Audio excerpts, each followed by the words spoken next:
일생 동안 당신이 반드시 읽어야 할 100권의 책 일당백.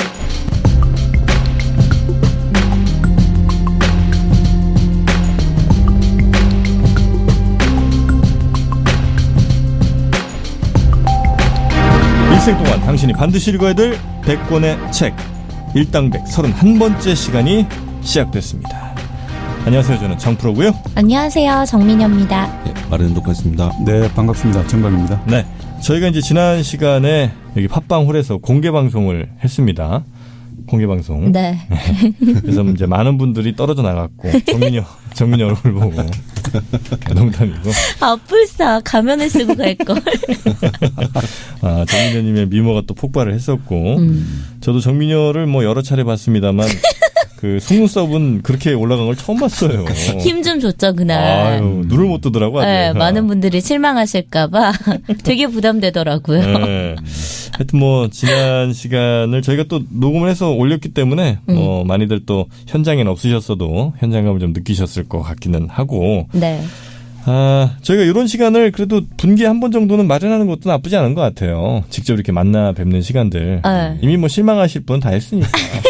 앞으로는 뭐 더 실망할 게 없어. 아니 근데 생각보다 그 현장에서 분위기보다 이 녹음본을 들으니까 더 괜찮던데요? 아, 그래요? 응. 오. 괜찮았어요. 뭐 자르고 붙이고. 야, 현장이 훨씬 재밌다고 해야지. 네, 솔직하게 방송해야 하니까. 네. 하여튼 뭐 그렇게 공개 방송했고 앞으로도 우리 팬분들 또 청취자분들 모실 기회가 많이 좀 있을 것 같습니다. 네. 자, 그리고 저희가 이제 유료화 관련해서 조금 변경이 좀 있었는데 네. 나쁘지 않은 것 같아요. 네. 순위가 그래도 네. 많이 떨어지진 않더라고요. 확실히 이제 이전 것들, 이전 에피소드를 좀 들어주시는 것 같아서 네. 가능하면 그렇게 좀 이전 에피소드들 이렇게 좀 틀어놓고 네. 제가 늘 말씀드리지 않습니까? 좀 주무시기도 하고 음량을 최저로 해놓으면 뭐 수면에도 전혀 방해되지 않으니까 ASMR인가요? 네, 그렇게 해주시면 참 감사하겠다.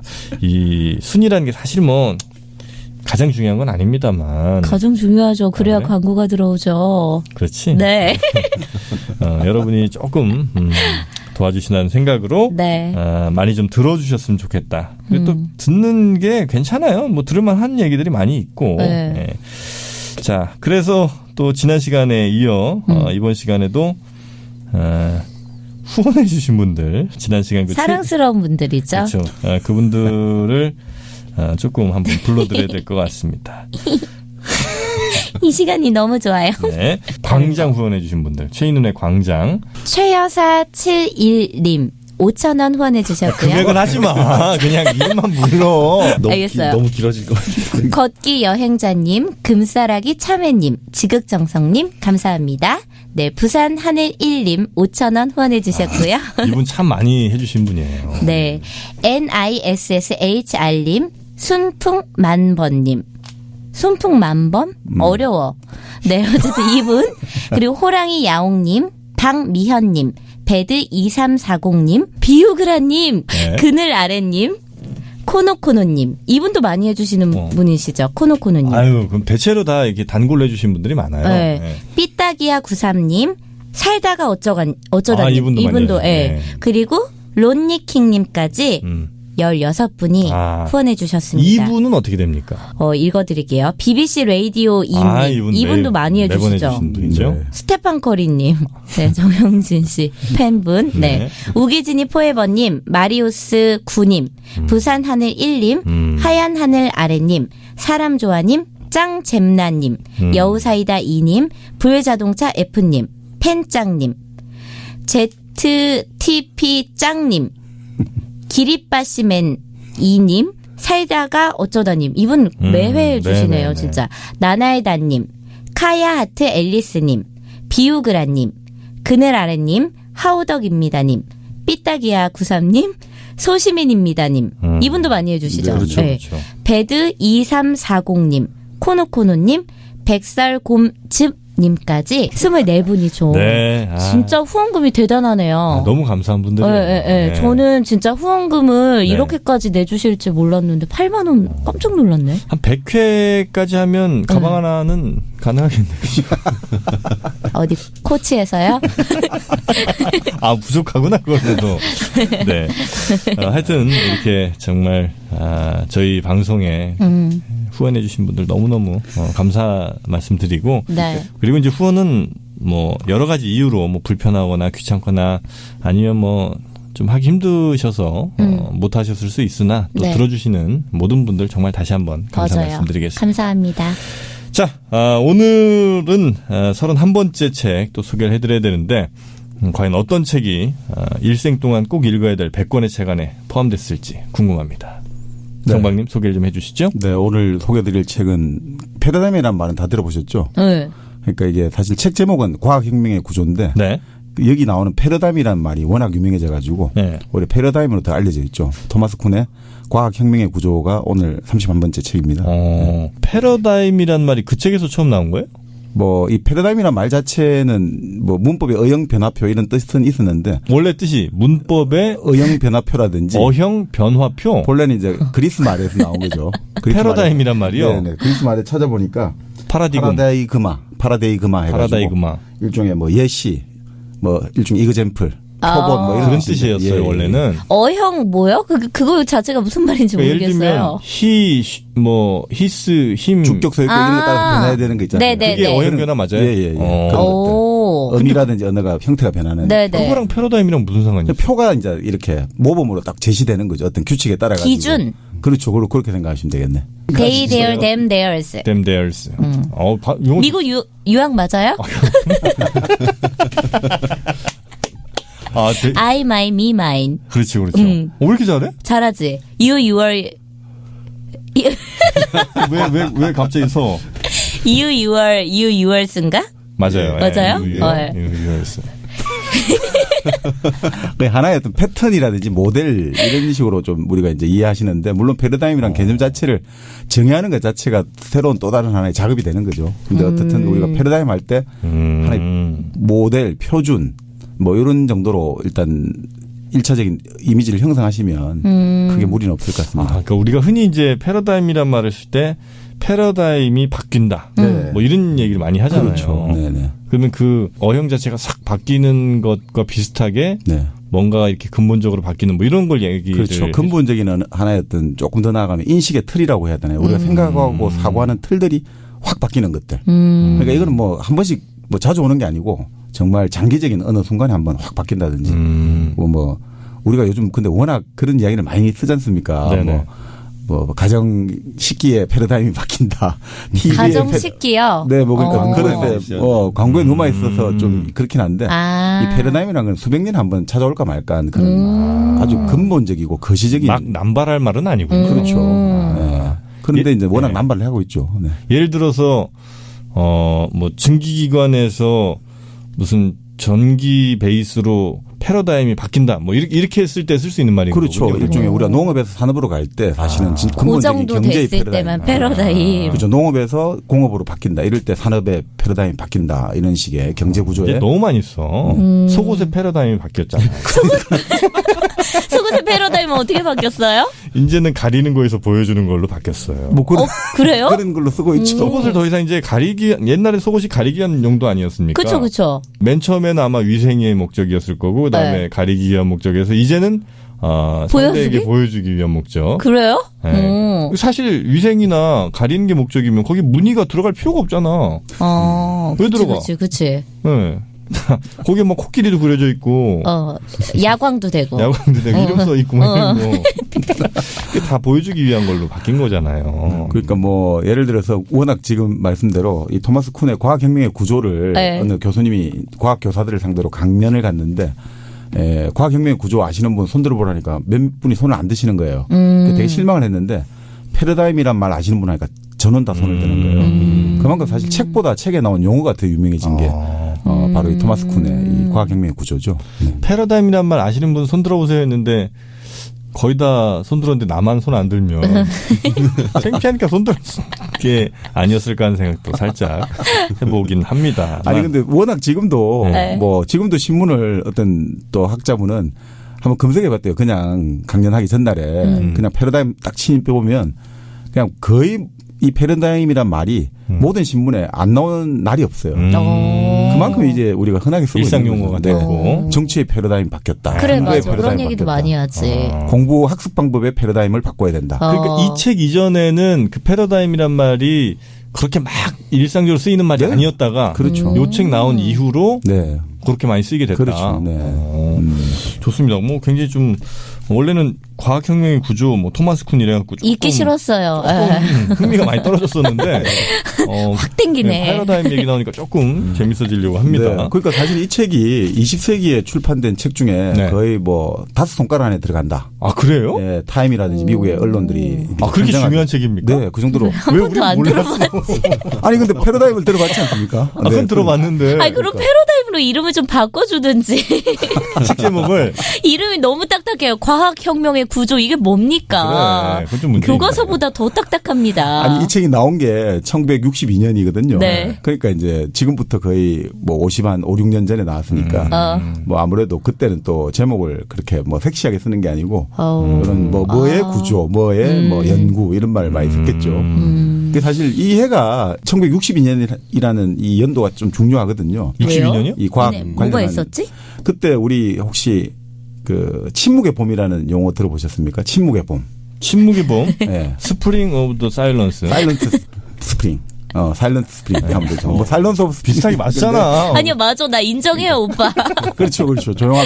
인정해요, 인정. 예전에 한 10여 년 전에 네. 대학 입시 그 논술고사에 단골로 나왔던 출제문이 있었거든요. 네. 그러니까 DDT를 우리가 환경에 농약이나 너무 많이 뿌려가지고 결국 나중에 이 봄이 왔지만 새들은 지지기지 않는다. 그래서 침묵하는 봄이다 해가지고 들어본 것 그렇죠. 같아요. 바로 네. 그 레이첼 카슨이라는 그 여성 연구자가 네. 요 시기에 침묵의 봄을 써가지고 정말 센세이셔널한 호응을 일으켰죠. 산업화라는 게 공업화가 좋은 줄 알았는데 이런 식으로 인간과 환경을 파괴한다.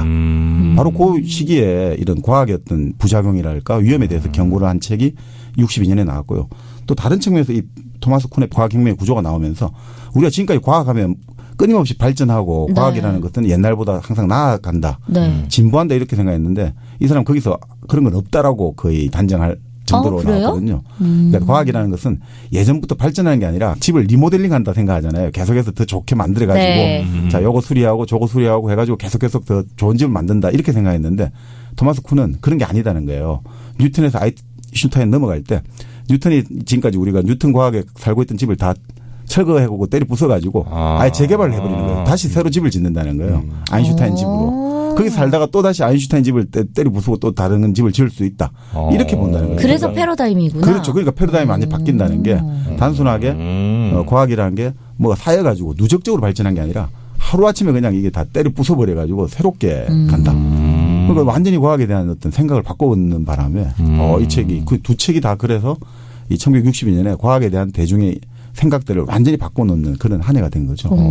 정박님 진짜 멋지다. 오늘 할 일이 다 한 거 아니죠? 지금? 보니까 지금 주요 내용들이 다 나온 것 같은데. 오프닝보다 지금 너무 초반부터 해.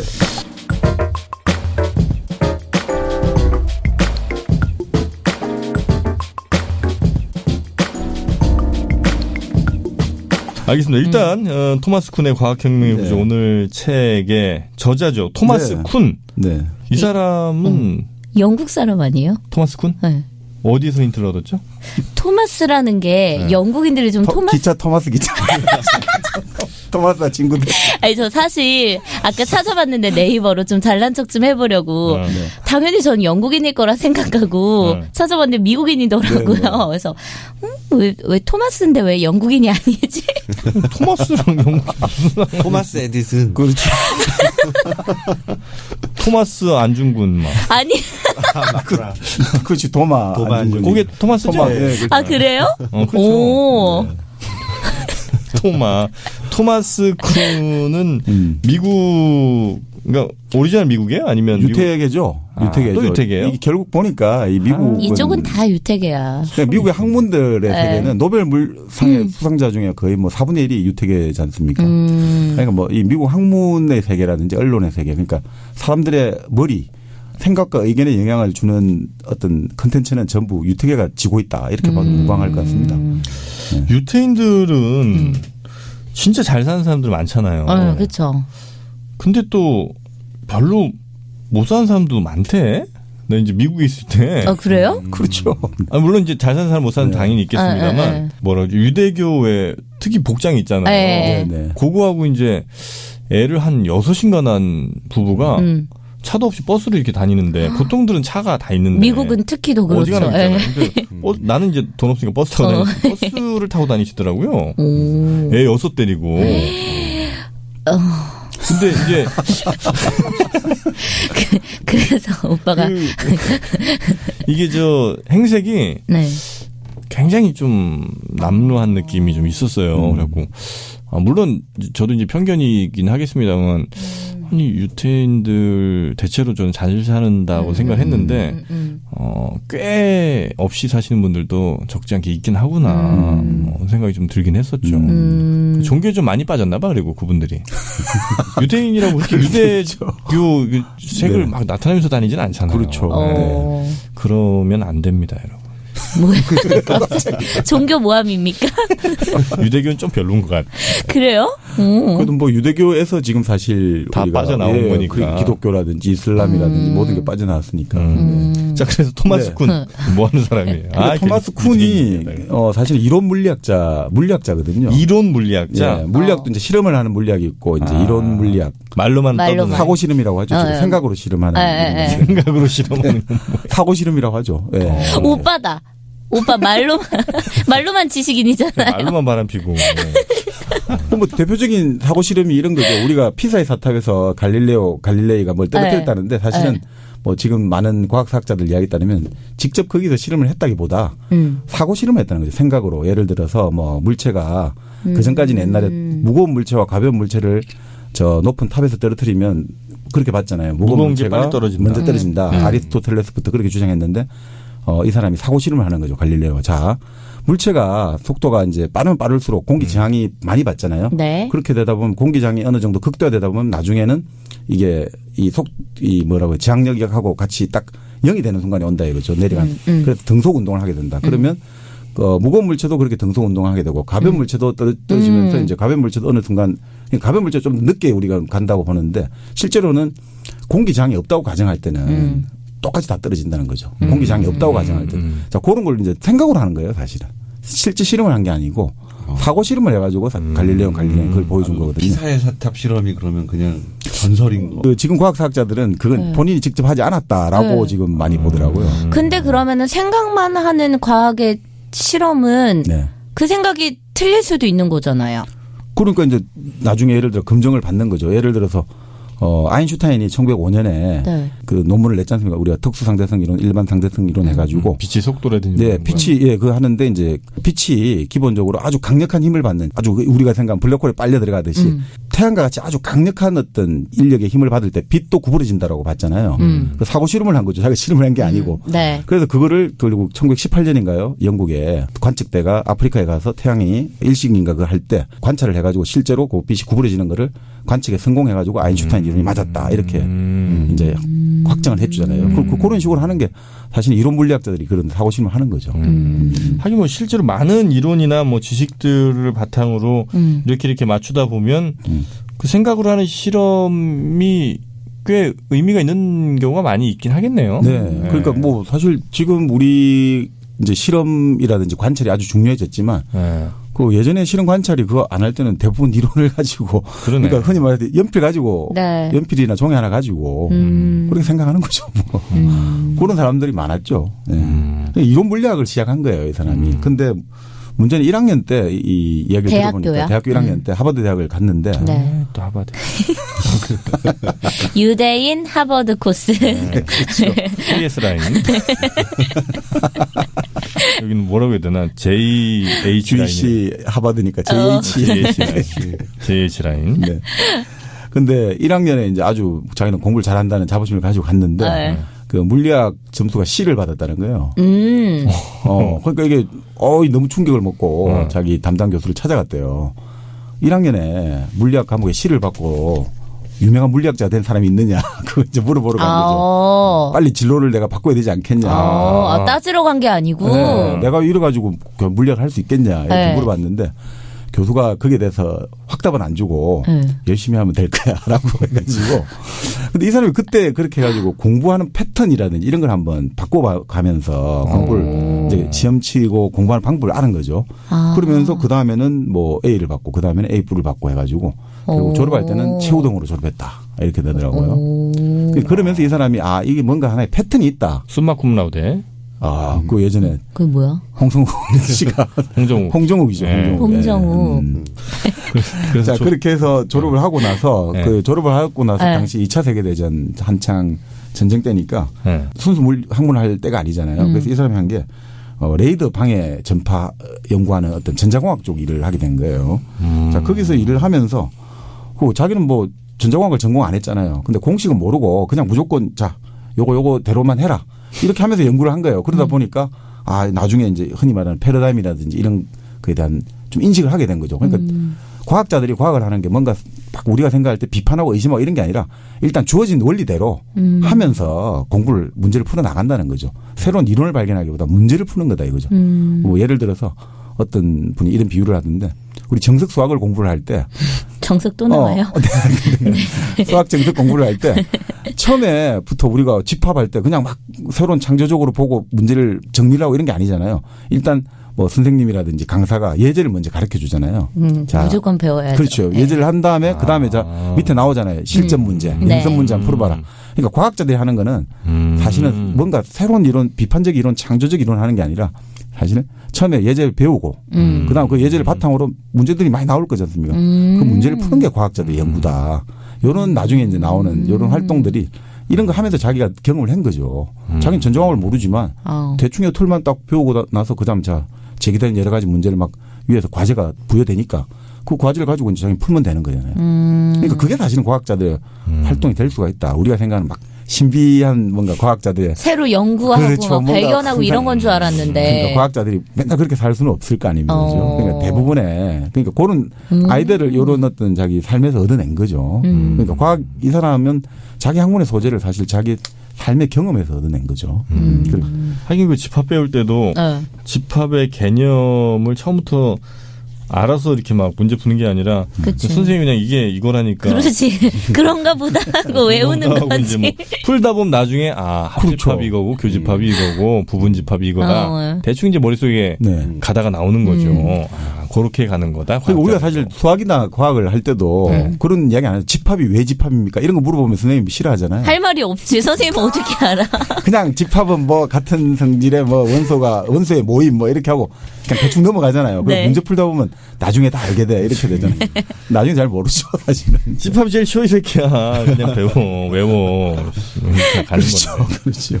자, 그랬는데, 이제 물리학 박사는 따고 이런 걸 하면서 이제 결국 진로를 선택해야 되는데, 이 재미가 없는 거예요, 별로 자기가. 뭘 해야 되나 고민할 때, 마침 그때 흔히 말해서 인생에서 가장 중요한 게 귀인을 만나는 게 가장 중요하다. 귀인을 만난 거예요. 당시 이제 하버드 때 총장으로 있던 코넌트라는 사람이 있었는데 이 코넌트라는 사람이 미국 대학 교육 개혁 위원장을 맡고 있었는데 이 사람이 2차 세계대전 전쟁 때 어떤 역할을 했냐면 코넌트가 세계에서 가장 위험한 사나이로 불리는 오펜하이머 아시죠? 네? 원자폭탄 개발의 아버지. 오펜하이머. 호프집 이름인데 대전에 있어 오펜하이머. 오펜하이머. 네, 오펜하이머. 오펜바인가? 오빠까지 왜 그러면 어떻게 해요? 오빠까지 이러면 왜 해요? 어떻게 해요? 말도 안 나오네 지금. 네 역할이 당황했잖아요 지금. 탐난다고 네 역할이. 나도 너처럼 인기 있고 싶어. 탐낼 걸 탐내야지. 미안합니다. 오펜하이머. 그러니까 오펜하이머와 함께 당시 원자폭탄 개발을 주도한 과학자였죠. 이 코넌트가. 그래서 근데 이 사람이 이제 2차 세계대전 끝나고 나서 오펜하이머는 독일 사람이죠? 아니죠. 유태계죠, 여기도. 노린 거예요 지금? 아니, 제 역할 유태인이죠. 노려서 그런 거예요? 아니면 진짜 모르는 거야? 미국인이죠. 오펜하이머 하면 딱 독일 느낌 나지. 성 자체가 그 북의 쪽이 이민을 왔으니까 뭐 그럴 수 그렇겠죠? 있는데 미국 사람인데 독일 느낌 나면 거의 유태계라고 보면 된다고 그러더라고요. 독일에 있는 유태인들이 미국으로 많이 건너왔으니까 성은 그냥 독일. 뭐 아인슈타인도 슈타인 하는 것들도 유태계죠. 이것 봐 마도님이 여기서 지식에 우리 2인자라니까. 나랑 지금 2인자 싸움 해야 돼? 아닙니다. 한번 좀 둘이 붙어봐 언제. 지식 배틀 좀 해봐요. 정프로님 훨씬 많이 알아요. 79 이거 봐. 이거 봐. 한참 걸리잖아. 힘들어. 98에 72. 씨 깜짝이야. 그러다 보니까 이제 이 사람이 이제 바로 오펜하이머와 함께 핵폭탄 개발을 주도했거든요. 코넌트가. 그래서 이 코넌트가 자 2차 세계대전은 끝났는데 이 소련하고 체제 경쟁을 해야 되는데 야 우리가 이래서 되겠냐. 뭔가 뭘 해야지 우리 미국이 가장 강력한 세계 나라로 살아남겠냐. 자기는 고민을 해보다가 과학의 힘이다. 그러니까 문과생들도 과학의 어떤 마인드를 가져야 된다 해가지고 바로 쿤을 불러가지고 너가 문과생들한테 교양과학 이런 걸 좀 가르쳐라. 그렇게 애들한테 좀 과학 마인드를 심어줘야겠다. 네. 자 그러다 보니까 이제 쿤이 당시 방향을 못 잡고 있다가 좋은 기회잖아요. 그래도 연구도 하고 강의를 하면서 이제 자연과학의 구체적인 내용보다 과학의 방법론이 중요하잖아요. 우리가 흔히 말할 때 우리가 과학적 사고를 하자 이런 말을 하지 않습니까? 관찰을 잘하고 그 관찰을 통해서 뭔가 가설을 만들고 그 가설을 이제 검증을 해보고 맞으면 이제 이론이 되고 안 맞으면 다시 또 새로운 가설을 만들고 이런 게 과학적 사고잖아요. 이것도 학교 다닐 때 배웠었는데. 그러니까 우리가 가설 설정 그렇죠. 뭐 있잖아. 가설 연역 방법이라고 하며 현상 탐구, 가설 설정, 결과 예측, 실험 및 검증, 가설 입증과 이론 도출 단계가 있습니다. 그래서 이제 그런 건 마인드를 심어주려고 이제 문과생도 필요하잖아요. 어느 분야를 가는 지도자들도 과학적 마인드를 가져야지 미국이 부강해진 나라가 된다. 이렇게 생각을 한 거죠. 자, 그래서 이 사람이 자연과학의 방법론을 가르쳐줘야 되니까 교양 의미를 가르치니까 예전 우리가 아리스토텔레스부터 우리가 서양에서 학문의 아버지 하면 아리스토텔레스잖아요. 네. 과학이라든지 모든 학문을 포함해서. 자, 그러니까 아리스토텔레스부터 시작해서 쭉 본 거예요. 근데 보다 보면서 자기가 이제 옛날 아리스토텔레스의 책도 보고 뭐 여러 고전을 읽다 보니까 지금하고 이게 너무 뭐가 다른 거예요. 그러니까 아리스토텔레스가 우리 예전에 한번 시에도 배웠지만 아리스토텔레스의 시학이라든지 정치학 이런 거는 지금도 유효하지 않습니까? 아주 뭐 지금도 참 고전으로 받들어지고 사람들이 공부를 하는데 그 아리스토텔레스의 물리학 이런 걸 보니까 너무 형편없는 거예요. 자기가 보면 이해가 안 가는 거예요. 아니 이 사람이 이렇게 똑똑한 사람이 이렇게 바보스럽게 행동을 할까 이런 느낌 있잖아요. 그 대표적으로 그 아리스토텔레스가 운동을 할 때 이 사람이 세계는 4가지 원소로 구성되어 있다는 거예요. 물, 흙, 불, 공기.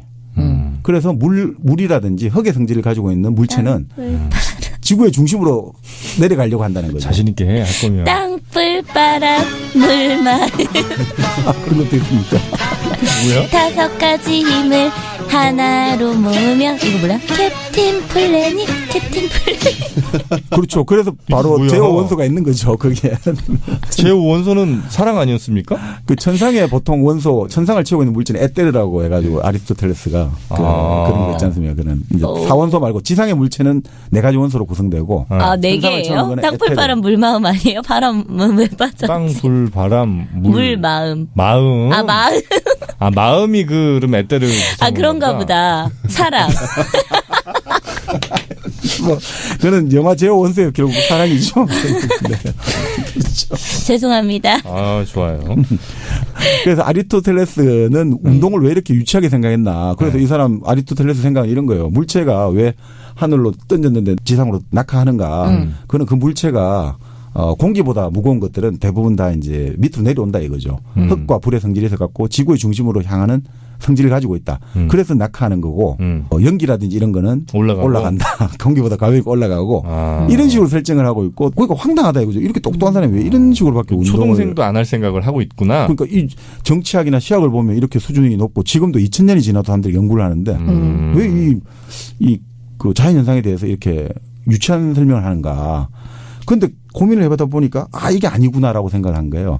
이 사람이 생각하는 운동하고 뭐 지금 우리가 생각하는 운동의 의미가 다르구나 이렇게 생각하게 된 거죠. 그래서 본래 아리스토텔레스의 운동 개념이 중세 종교의 시대까지 아리스토텔레스의 어떤 그 생각이 받아들여졌거든요. 그러니까 아리스토텔레스는 이렇게 보는 거죠.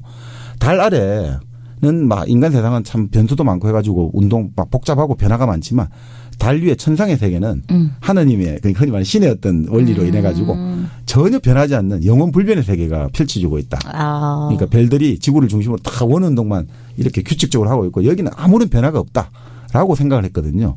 그러니까 사람들은 전부 다 운동하면 천상의 운동하고 이제 지상의 운동을 완전히 다르게 생각하고 있고 또 아리스토텔레스가 말하는 운동이라는 거는 물체가 녹이 쓴다 이런 것도 운동으로 보는 거예요. 아리스토텔레스가 말하는 운동은 책을 읽어보니까. 근데 지금 우리는 운동하면 어떻게 됩니까? 그냥 거리만 이동한다든지 이 변화만 하는 걸 운동이라고 보잖아요. 네. 이 상태가 변하는 게 아니라 요 상태가 변하죠. 위치가 변한다든지 이걸 운동이라고 보는데 그 아리스토텔레스 때는 물체의 어떤 그 녹이 쓴다라든지 이런 거 다 운동이 되는 거예요. 그러니까 이 사람이 이게 개념이 다르구나 완전히 우리가 생각하는 같은 말을 쓴다 해도 이게 뭔가 다르구나. 그러니까 이게 우리가 생각하는 뭔가 누적적으로 이렇게 쭉 이어오는 게 아니라 일종의 뭔가 단절이 한번 확 이루어지고 또 뭐 이런 느낌을 이제 가지게 된 거죠. 그래서 이 사람이 왜 이런 운동의 개념도 그 아리스토텔레스하고 그다음에 이게 달라졌는가 보니까 크게 달라진 게 갈릴레이.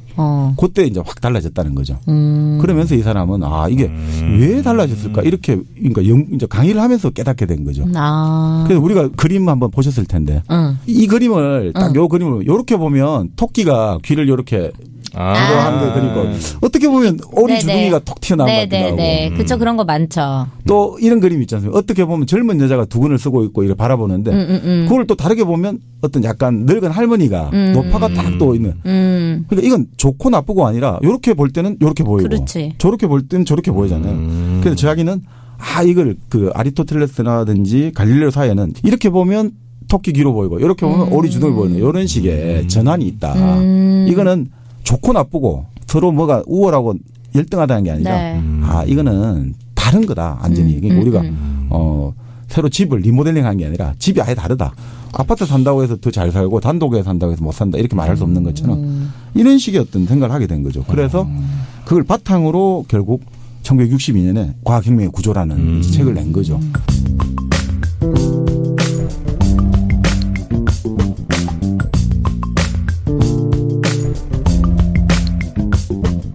우리가 과학이라고 생각할 때 무슨 생각이 드십니까? 딱 과학이라고 말할 때. 과학의 정의. 과학? 네. 과학. 잘 대답해. 실험. 과학. 발명. 뭐 이런 거. 과학. 발명. 저는 실험. 합리적 사고로 봅니다. 너 잘났다. 내가 넘버 2라고. 투해. 자, 뭐 투 경쟁자. 자, 마도님 두구두구 과연. 어떤 따라하기 없기. 그럼 논리적 모형이라고 보겠습니다. 저게 더 간지나는데. 오빠 졌어. 와, 논리적 모형? 뭔가 뭐예요? 그냥 막 뱉은 거. 아니 그러니까 뭐 다 그거 해당되는 거죠. 그러니까 근데 지금 있어 보여. 어떻게? 근데 지금 이제 결국 세 분의 말씀을 다 종합해 보면 네. 과학이라는 게 뭔가 지적인 활동이고 체계적이다. 뭔가 어떤 틀이 있다 이런 생각을 주시잖아요. 그러니까 털이요? 오빠 힘내요. 프레임이 너 쪽으로 가야 될 것 같아. 여기부터 이게 편해 마음이. 지적 프레임 같은 느낌을 주지 않습니까? 네. 우리가 근데 흔히 이제 보통 정의할 때는 자연에 대해서 우리가 체계적이고 좀 이론적인 지식 이런 것들을 과학이라고 한다든지 아니면 인간이 결국 환경을 통제하기 위해서 만드는 어떤 행동 양식들 자연 환경에 대해서 우리가 살아야 되니까 좀 그런 것들을 우리 마음속으로만 한다고 되는 게 아니잖아요. 그러니까 우리가 이 자연의 법칙을 알고 성질을 알고 우리가 이걸 어떻게 이용하고 통제할 것인가. 그게 이제 과학이다. 우리가 이렇게 보지 않습니까? 근데 이제 쿤이 생각하는 과학은 이제 그게 아니고 그런 활동인데 그렇게 전제할 때는 뭔가 계속 과학은 발전해 온다. 이어진다 이래 되는데 쿤은 이제 그런 게 아니고 과학이라는 것은 어느 시기에는 그런 틀이 있다 이거죠. 예를 들어 가지고 뭐 아리스토텔레스의 시기에 아리스토텔레스 이론을 가지고 딱 거기에 맞춰 가지고 사람들이 연구를 한다. 그리고 실제로 그걸 해가 설명이 되는 거예요. 그러니까 아리스토텔레스의 법칙을 들으니까 지구가 안 움직이고 우리가 안 움직이잖아요. 지구가 움직인다면 우리 가만히 있는데 왜 움직인다고 말하냐. 이게 경험적으로 안 맞는데 아리스토텔레스 말로는 설명이 되는 거죠.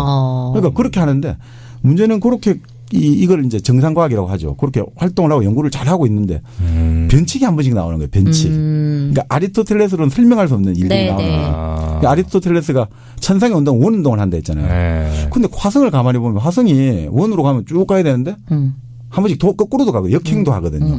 그럼 이거 어떻게 설명해야 되지 이게. 그치. 자 그러면 또 뭐 그거를 주전운이라 해가지고 다른 것도 하지만 좀 구차해지기 시작하는 거예요. 이런. 근데 과학의 가장 뭐 어떻든 간에 가장 근본적인 그 중에 하나는 심플해야 되거든요. 네. 단순해야 되거든요. 과학은 현상 설명할 때 복잡하기보다는 좀 더 단순한 것들에 사람들이 손을 많이 들어주거든요. 흔히 말해서. 네. 뭐 그런 것들이 한 번 뭐 변칙이 생겼다 해서 그게 깨지는 건 아닌데 주저리 설명을 해야 되면 그리고 그거로도 설명이 안 되는 현상들이 관찰되기 시작하거든요. 네. 자 그러면 이게 뭔가 이거 지금 이게 뭔가 위기가 오잖아요. 계속 그쵸. 변칙을 설명을 못하면. 네. 새로운 틀이 필요하구나. 그렇죠. 그럴 때 뭔가 새로운 게 하나 멋지게 튀어나오는 거죠. 예를 들어 아리스토텔레스일 때 뭐 예를 들어 케플러라든지 이런 사람이 그러니까 알고 보니 원 운동은 아니라 궤도를 관찰한 거를 분석해 보니까 타원 운동을 하더라. 이걸 이제 설명해야 되잖아요. 설명이 잘 안 되고 하다가 결국 나중에 뉴턴 역학으로 이제 딱 나오니까 모든 게 설명이 되는 거예요. 그러면 이전에 지금까지 1000년 이상 2000년간 주류를 차지해왔던 아리스토텔레스는 이제 은퇴하게 되는 거죠. 그리고 그것도 발전적으로 이게 봐도 이런 게 아니라 아예 잊혀져 버린다는 거예요. 아예 그냥 다 단절돼 버린다. 이게 이 사람의 이제 특징이거든요. 그래서 그때 새롭게 등장하고 변칙을 설명해 가지고 이 과학자 사람들이 처음에 서로 격렬하게 싸움이 붙겠죠, 그죠? 네네. 아니야, 저거는 그치. 사이비 같아. 사이비 과학이다. 결국 그게 이제 어떻게 됩니까? 여기도 똑같아요. 과학자들도 민주주의 원칙이라 가지고 많이 서로 이 이론을 채택하고 그럼 그냥 끝나버리는 거죠. 다수설이 돼버리면 그게 이제 결국은 새로운 패러다임이 바로 또 딱 등장해갖고 이제 그게 이제 하나의 정상과학의 딱 노멀 사이언스의 위치를 딱 차지해가지고 이렇게 딱 간다 이거죠. 그게 그 과정이 결국 혁명인 거죠. 과학혁명이. 근데 정방이 오늘 약반 것 같아. 오늘? 너무 잘하지. 예를 들어 아리스토텔레스의 이게 이제 쭉 간다고 봐요. 네. 가다가 어느 날 이제 뭐가 좀 설명 안 되는 부분이 발견이 돼서 새로운 뭐가 나왔어요. 네. 그러면 걔는 뭐 천체에 관련된 건 그럴 수 있으나 다른 분야에 대해서는 그게 적용이 되나요? 어떤? 그러니까 예를 들면 뉴턴의 물리학이 나왔어요. 그러면 그게 나머지 모든 과학을 다 이렇게 바꿔버릴 만한 그런 파워가 있는 거예요? 아리스토텔레스는 이제 중세 교회에서 그걸 이제 받아들인 거죠. 이거를 하나의 어떤 받아들였고 우리가 예전에 갈릴레이 그래도 지구는 돈다 뭐 이런 거 있었죠. 코페르니쿠스가 지동설이라는 걸 설정을 했잖아요. 그런데 코페르니쿠스는 탄압을 안 당했어요. 그리고 코페르니쿠스는 그 지동설이라기보다는 이게 근본적으로 누구는 그런 이야기가 태양 중심설이거든요. 태양이 중심에 있고 그 주위를 이제 다른 게 돈다는 거고 예전에 말하는 우리가 천동설이라는 것은 지구 중심설이겠죠. 뭐 그 말이라고 하지만 조금 달라요. 포인트가. 근데 자 거기서 그 지점에서는 가장 중요했던 게 이제 그 지금 말씀대로 지구가 중심에 있느냐, 태양이 중심에 따라 가지고 현상들을 이제 설명할 수가 있는 거죠. 그리고 거기서 바로 코페르니쿠스도 그 설명을 잘 못했어요. 이게 지구가 돈다고 치자. 그러면 우리가 지구가 돈다. 새 공을 여기서 지상에서 탁 위로 올렸어요. 공중에. 그러면 분명히 도는 동안 약간 이쪽으로 옆에 떨어져야 되는데 왜 그냥 그대로 딱 수직으로 낙하하느냐. 그럼 이건 어떻게 설명하려 할 때 이게 설명이 잘 못 됐단 말이죠. 그거를 그러니까 바로 뭐 코페르니쿠스에서 바로 된 게 아니고 아주 투쟁을 많이 하거든요. 그걸 설명한 사람은 갈릴레오예요. 예를 들어 가지고 지구가 그러면 그 공도 이게 올려갔을 때 공도 같이 원 운동을 해가 같이 돌아가니까 같이 지구가 돌면서 같이 이 위도 같이 돌아가니까 수직 낙하한다. 이렇게 이제 등속 운동을 한다 이렇게 좀 어려운 말인데 이게 물체가 공중으로 올라간 물체가 밑으로 이제 수직 낙하하는 게 하나 있고 또 옆으로 그 동안에 같이 돌면서 수평으로 등속 운동 같은 운동을 속도로 가기 때문에 그대로 그 자리에 떨어진다. 뭐 그걸 설명하면서 이제 그게 해명이 또 되고. 그러니까 바로 처음에 하나 새로운 게 나왔다 해서 그 패러다임이 변칙을 설명하는데 다른 모든 걸 설명한다 이게 아니거든요. 그러니까 그렇게 먼저 나와가지고 변칙을 설명하면서 이제 거기에 관심 가진 사람들이 또 연구하고 요걸 연구를 해가지고 이 패러다임으로 다른 기존의 또 현상도 설명해 낼 때 그럴 때 이 패러다임이 결국 이제 나중에 그러니까 투쟁 과정을 거치는 거죠. 그러니까 이게 그래서 어떤 사람들이 여기서 이 토마스 쿤의 책이 단순한 과학이 아니라 여기서 사람들이 인문 사회와 연결된다는 거예요. 이거 혁명하고 연결되는 거 아니냐 이거죠. 우리 사회 혁명하고 그러니까 여기 토마스 쿤 책에도 그런 나오지만 그러니까 패러다임을 서로 받아들이는 게 우리가 예전에 그 리처드 도킨스의 책에서 그렇게 나왔지 않습니까? 과학자들은 잘못된 게 나오면 그 자리에서 수정한다. 네. 그래 이제 이상적인 그거예요. 대체로 그렇게 안 되죠. 그러니까 개종하고 똑같다거든요. 기독교를 믿다가 불교로 바꾼다든지 불교를 믿다가 기독교로 바꾸는 만큼 그만큼 힘든다는 거죠. 이게. 완전히 다 바뀐다. 예를 들어 한 100개 정도 뭐 정확히 개수는 안 맞겠습니다만 네. 뭐 어떤 과학 이론이 대충 한 100개 정도가 있을 때 그걸 지배하는 게 이제 아리스토텔레스의 무언가가 있었다면 네. 뉴턴이 나오면서 한두 개 바뀌기 시작해서 그것이 뉴턴 베이스로 모두가 다 바뀌는 게 패러다임의 그렇죠. 변화. 그렇죠. 완전 그래서 과학혁명이 일어나는 거죠. 바로. 그런 다음에 그 뉴턴 패러다임이 승리를 거두면 그게 바로 정상과학이 돼가지고 쭉 또 가는 거죠. 설령 아리스토텔레스 때 그 이론과 유사하거나 혹은 똑같은 내용들이 뉴턴 시대에 있다 하더라도 그거는 전의 시대의 이론이 아닌 새로운 패러다임에 의한 것이라고 봐도 되겠군요, 그러면. 그러니까 이제 그거와 관련해가지고 네. 과학자들이 이제 안 맞다 이거죠. 질문이 좀 날카롭지 않았습니까? 그렇죠. 맞습니다. 아유, 힘들다. 나도 이해가 잘 안 되는데. 파이팅! 그러니까 과학자들이 네. 그러니까 불만이 많을 수밖에 없겠죠. 네. 이게 너무 상식적인 거 어긋나고 또 과학자 집단을 이게 무슨 뭐 우리가 무슨 그거냐? 그거냐? 아니, 우리가 무슨 조폭도 아니고 그러니까 이게 싸움을 해가지고 그 싸움에 이긴 결과를 쭉 우리가 따라가고 이런 게 좀 과학자들 하면 우리가 이성과 어떤 실험을 통해서 검증을 하고 네. 이게 불합리하면 배척을 하고 합리적이면 수용을 하고 그렇게 해서 과학은 발전한다 이런 이미지를 갖고 있는데 이 그런 과학자상을 다 깨버리는 거잖아요. 과학자들 내부에서의 어떤 서로 협상을 하기도 하고 막 이런 식의 이야기까지 나오니까 되게 싫어했죠. 근데 그 지금 말씀대로 그 일반적인 과학자들은 근데 그렇게 안 본다 이거죠. 과연 그게 그런 식으로 다 배척되고 이거 되고 이런 거냐. 그렇진 않다. 그 합리적인 것들이 하나의 어떤 그 포함되면서 이렇게 가는 거지. 그게 아예 전적으로 다 단절된다든지 전적으로 이 개념과 이 개념이 완전히 달라진다. 이렇게 볼 수는 없다. 이런 반론들은 계속 나오고 있죠.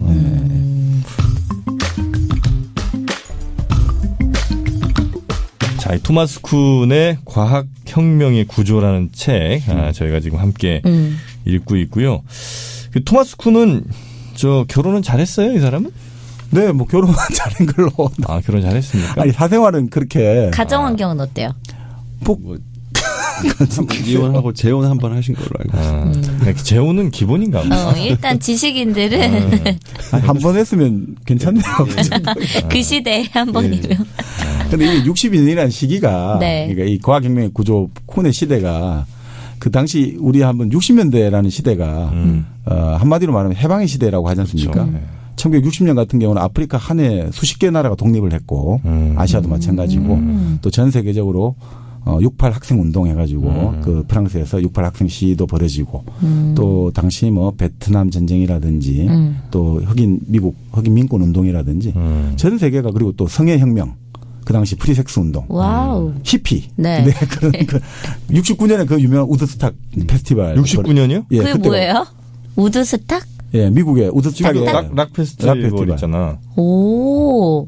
지금도 하잖아요. 네, 네. 그게 그렇게 오래된 거예요? 아니, 69년에 우드스탁에서 벌어진 게 그거였죠. 그러니까 우리가 흔히 말하는 그 뭐죠? 뭐요? 사랑과 평화, 러브 앤 피스 내걸고. 섹스 앤 피스 아닙니까? 러브 앤 피스. 아, 그래요? 러브와 섹스는 달라요. 러브와 sek스를 같게 생각하시죠. 러브 앤 피스.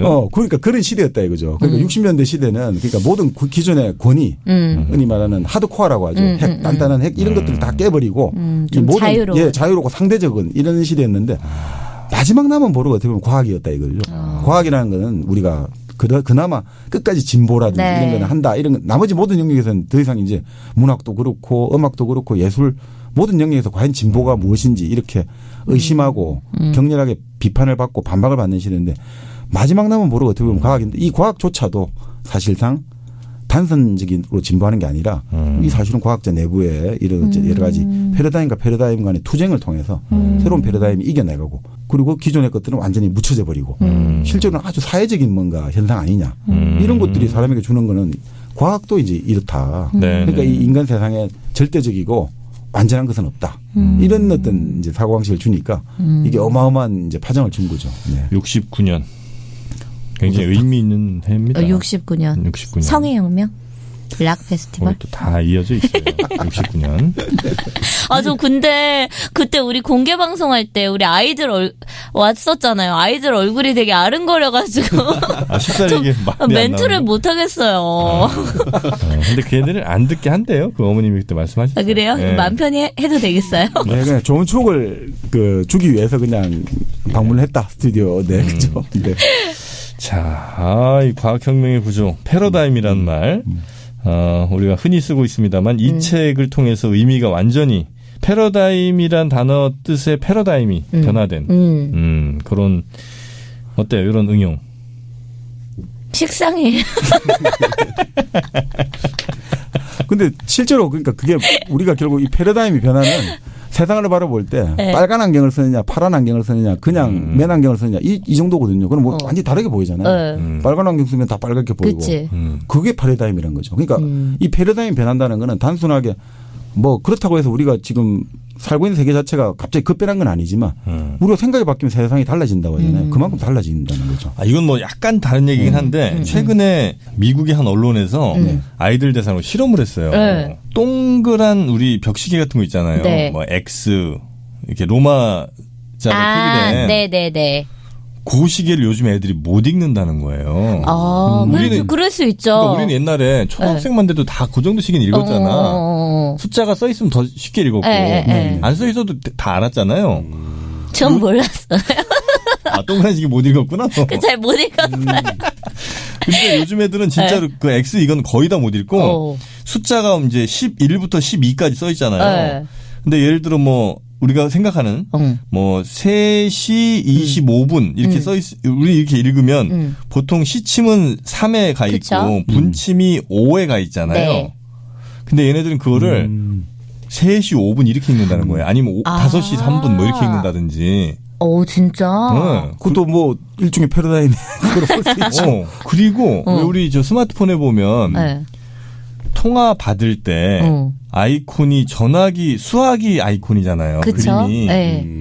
얘는 이 그림이 왜 전화 통화인지 이해를 못 한다는 거예요. 요즘은 다 네모나게 나오니까 전화기라는 걸 안 쓰니까.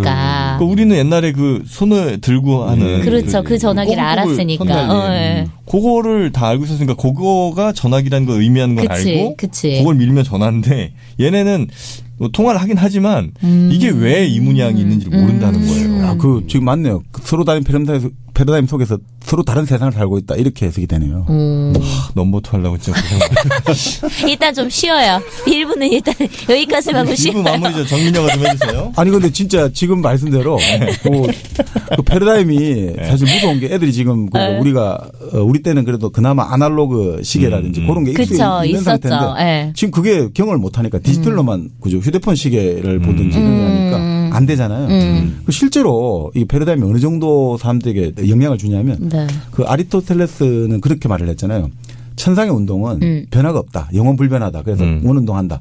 이런 게 2000년간 가니까 그 서양은 그렇게 계속 갔단 말이죠. 그러니까 사실 우리 고대 중국이라든지 이런 기록을 보면 그 초신성이 저 우주 저기서 초신성이 폭발하면 그 폭발의 어떤 빛들이 뭐 지구로부터 몇백만 년 떨어져 있어도 나중에 이제 관측이 되지 않습니까? 그게 보여요? 몇백만 년 후에 그게 폭발을 할 때 그 나중에 이제 도달하는 거죠. 몇백만 년 후에. 그 기록이 나오죠. 예. 폭발한다는 게 약간 커졌다 작아졌을 거 아니에요. 그 폭발할 때 빛이 나오잖아요. 하늘을 볼 때 없던 뭔가 빛이 퍽 터져 나왔다. 이게 그게 보이나? 지금 우리 별 보면 좀 하나잖아요. 그러니까 그게 조금 더 커졌을 거라는 거 아니에요.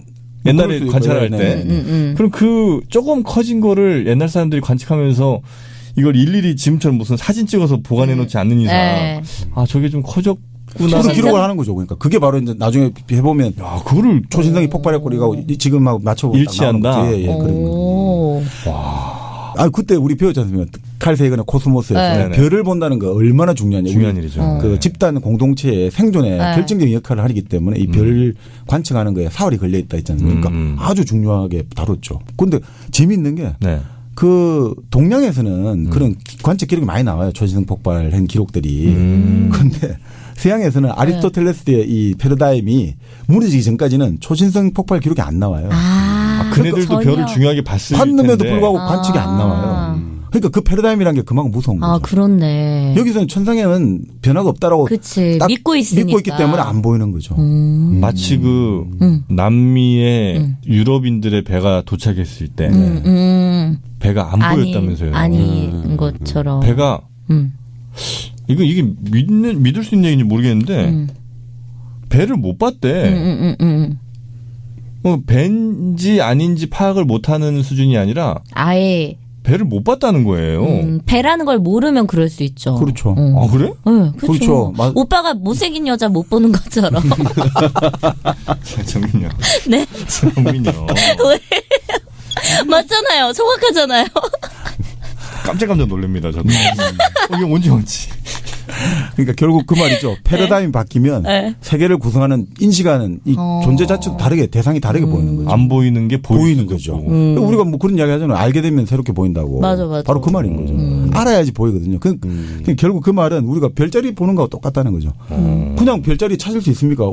우리 그냥 못 찾아요. 근데 자, 저게 곰자리고 저게 사냥꾼자리고 이 말을 듣고 보면 보인단 말이죠. 그러니까 제일 중요한 게 뭐냐? 결국 언어라는 거죠. 언어가 없으면 우리는 세계를 인식할 수 없어요. 세계가 따로 있고 우리가 언어를 통해서 도구를 가지고 이 세계를 인식한 것 같은데 언어가 없으면 아예 세계 자체를 인식을 못하는 거죠. 지금 말씀대로 배라는 말 그런 개념이 없으면 배를 볼 수가 없는 거죠. 그는 물론 여기에 또 반대하는 이론도 있죠. 그러니까 바로 지금 말은 어떤 객관적 관찰도 존재하지 않는다. 내가 아무리 관찰해도 이미 내가 바이어스가 있어야지만 볼 수 있으니까 이런 초신성 기록만 봐도 그렇지 않느냐는데 근데 또 반박도 있죠. 우리 그 화살표 그림 혹시 아세요? 이 화살표가 안으로 화살표가 들어가는 게 있고 밖으로 들어가는 게 있잖아요. 네. 그럼 길이가 같잖아요. 네. 근데 길이가 같은데 안으로 밖으로는 다 다르잖아요. 맞아. 그러니까 우리가 그 알잖아요. 이 길이가 같다는 거 알고 봐도 여전히 한쪽이 그렇게 보이죠. 그러니까 알고 봐더라도 여전히 보이는 거는 객관적으로 또 그렇게 보인다는 거죠. 그러니까 이건 서로 이제 반론들이 많으니까 뭐라고 할 수는 없는데. 예. 이건 뭐 적당한 얘기인지 모르겠는데 저 넘버 2 굳히기 위해서 하나 더 말씀을 드리면 그 이제 사람들 대상으로 실험을 하는데 화면에 이제 농구 경기를 보여주고 중간에 이미 마도님은 다 아시네. 안 해나. 일단 해봐요. 우쭈쭈. 그래서 보는데 농구 경기를 보는데 보여주고 중간에 이제 곰탈을 씌운 사람 하나를 왔다 갔다 하게 만들어요. 고릴라. 네가 해라. 오빠, 자 끝까지 해봐요. 일단 좀 들어봅시다. 이게 재밌네. 곰 고릴라가 중요한 게 아니니까. 곰 실험 있으면 어떡할래요? 이건 우리가 쉬는 시간에 한번 찾아보자. 고릴라 맞는 거. 네, 그래서 고릴라가 걔를 왔다 갔다 하겠는데 피실험자 가운데 그 고릴라를 봤다고 나중에 기록한 사람이 거의 없어요. 진짜요? 왜냐면 농구 경기에 너무 집중해서?